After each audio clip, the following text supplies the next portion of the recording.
Illinois. They got that southern twang. It should be Cairo, but they call it Cairo, Illinois. The whole southern region of Illinois is referred to as Little Egypt because the people who settled there saw a similarity between the delta region of southern Illinois and the delta region of Lower Kemet.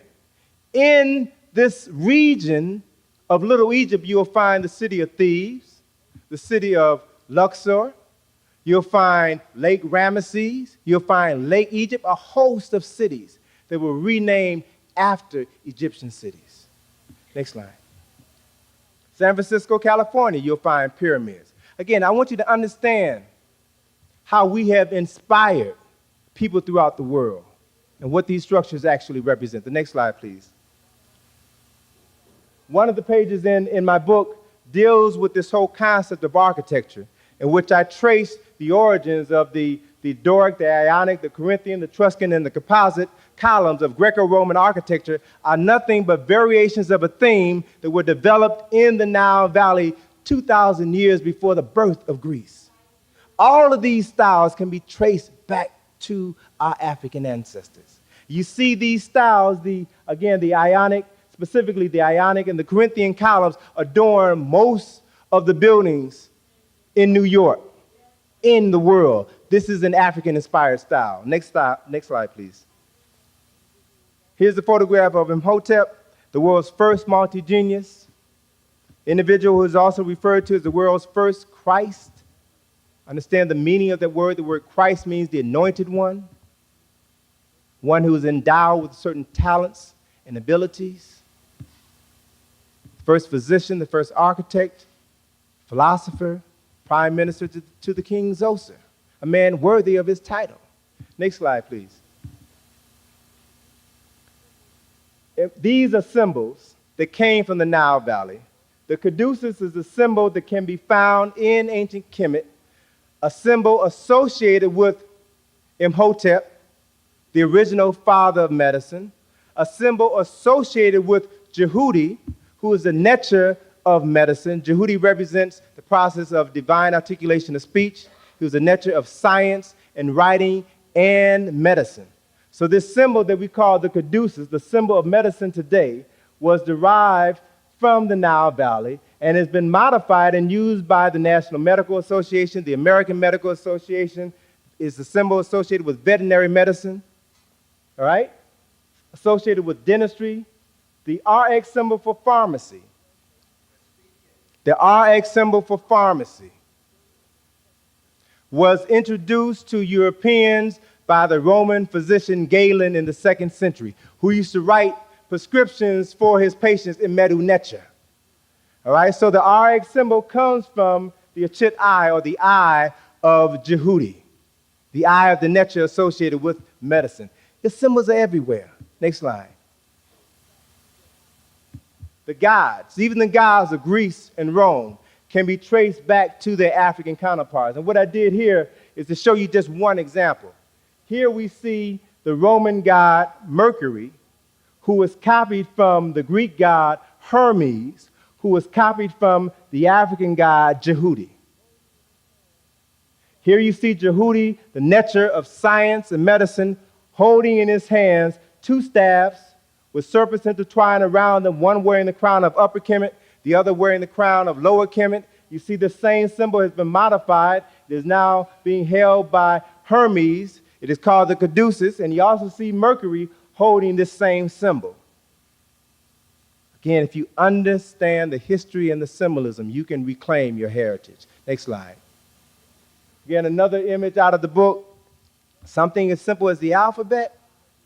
You can trace back every letter of the Roman alphabet, which we use today, can be traced back to its Greek counterpart, which can be traced back to its Phoenician counterpart, which can be traced back to its Semitic counterpart, which can be traced all the way back to a Kemetic prototype.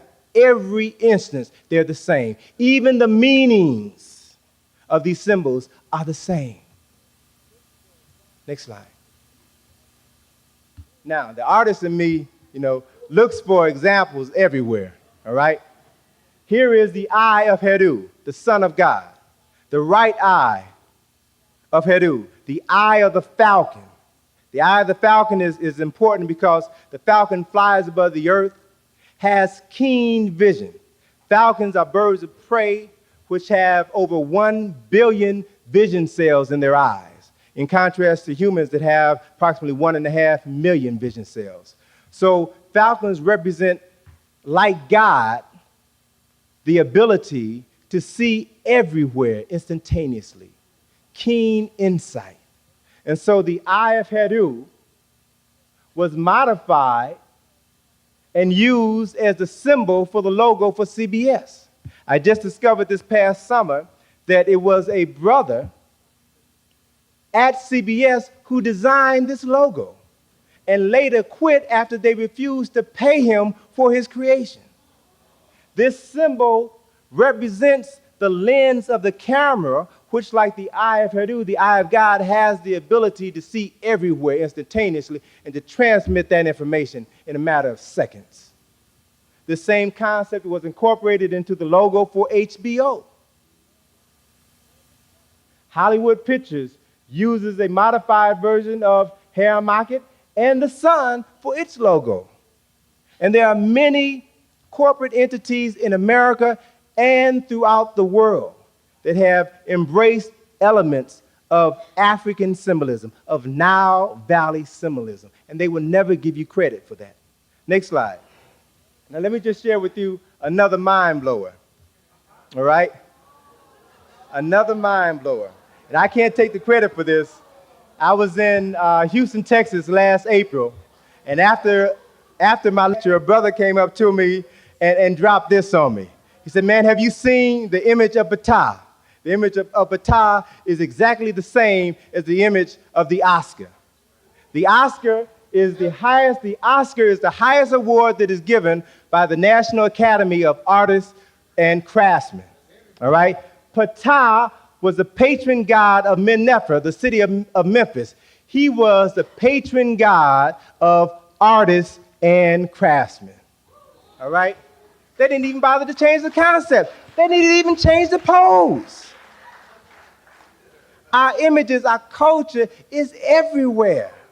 That's why they don't want you all reading this stuff. That's why they don't want you all coming to these lectures. That's why they don't want you all teaching this stuff in the classroom. Next slide, please. Here. The front of the Great Seal of the United States. Again, another important reality is that when this country was founded, 1776, when the quote-unquote official birth date of this country, 1776, they established a committee to design a great seal that was to represent the heart and the soul of this nation. There were 3 committees that met over a 6-year period from 1776 to 1802. Nope. Yeah, 1782, all right?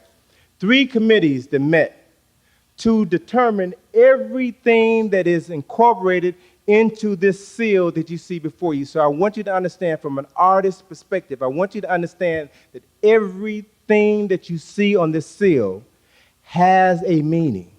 It is there for a specific purpose. You all may not understand the purpose, but it doesn't mean that it doesn't have some significance for people who created it. So if you look at this symbol, you'll see that the reverse of the Great Seal has an eye, which is the eye of Heru, the eye of God. You see here a pyramid. Now let me ask you a question. Where are pyramids? Any pyramids in France, Germany, Scotland, Ireland, Switzerland, Nova Scotia? The only place you'll find pyramids is in Africa. There's approximately 72 pyramids in Egypt, about 15 pyramids in the Sudan, and about a dozen pyramids in Ethiopia. The only other place outside of the continent of Africa where you'll find pyramids is in Mexico. And those of you who are familiar with the writings of Dr. Ivan Van Sertima know that Africans from the Nile Valley navigated the Atlantic Ocean somewhere between 600 and 400 BCE, 900 and 600 BCE, and brought with them knowledge of pyramid building, stone construction, math, and science. Wherever African people have traveled in the world, they've left their mark. They have built civilizations. They have not destroyed them as others have. So understand what this symbol means. It is a symbol of greatness.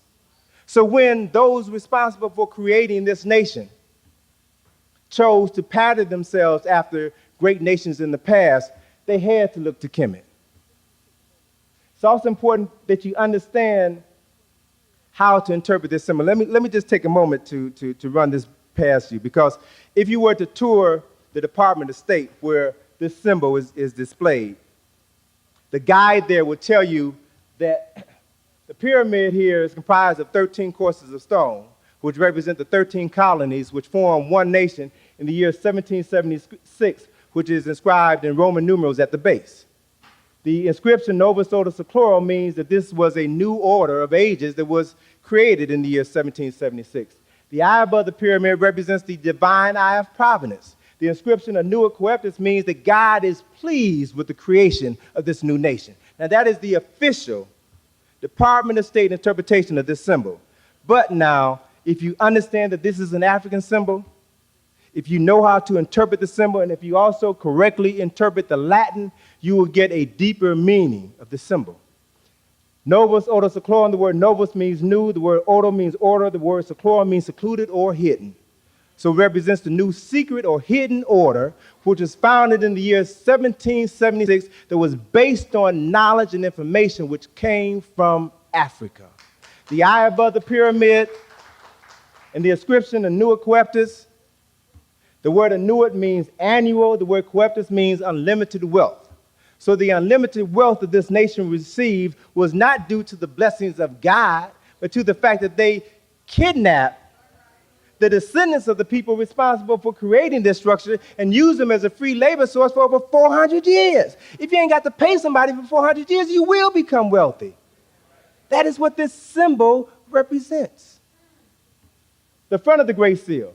Brother, can you focus that again? The front of the Great Seal is a symbol of the eagle, the symbol for the United States of America. And again, this symbol is symbolic. Every component in this symbol means something. It means one thing to you, it means something else to the people who designed it. If you study this symbol, you'll see that the eagle has on its chest a shield with 13 stripes. It has in one claw an olive branch which has on it 13 leaves and 13 berries. It has in the other claw arrows. It has in its mouth a banner with the words E pluribus unum, which is comprised of 13 letters. It has above its head a cluster of 13 stars. In total, the number 13 is repeated 13 times on the dollar bill. So a question that you have to begin to ask yourself is, what is the significance of that? Particularly if you've grown up in an environment that tells you 13 is an unlucky number. Friday the 13th is an unlucky day.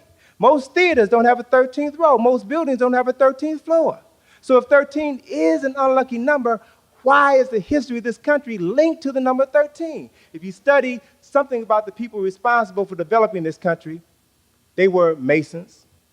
And Masonry represents nothing more but an attempt to recreate the educational system of ancient Kemet. You'll begin to understand that they had a different interpretation of numbers. Numbers are a language unto themselves. Every number represents profound concepts and ideas. For example, the number 1 has always been associated with God, the Creator. The number 2 represents man and woman who comes from God. Number 3 represents the union of man and woman, which creates a child, the Trinity. Every number represents something profoundly significant. The number 12 represents the completion of a cycle, as in 12 hours of day and 12 hours of night during the time of the equinox represent a complete day. 12 months represent a complete year. The number 13, therefore, represents the process of spiritual transformation. That is, the number 12 represents the completion of a cycle. The number 13 represents the energy from that completed cycle moving into a higher spiritual state. That is why this country was founded with 13 colonies. That is why the slogan that was used during the Revolutionary War was the spirit of 76, the spirit of spiritual transformation. Look at your history. And you see examples of it throughout your history. Jesus the Christ had how many disciples? 12 plus Jesus. King Arthur had how many knights in the round table? 12 plus King Arthur is. Every Christmas. Those of you who celebrate Christmas will sing a song about 12 days of Christmas. And the 13th day is January the 6th, which is celebrated by Catholics as the day of the Epiphany, or the day of the spiritual transformation of Jesus to Christ. So 13, there's nothing unlucky about the number 13. It represents a different way of seeing reality. What's the significance of the birthday to this country?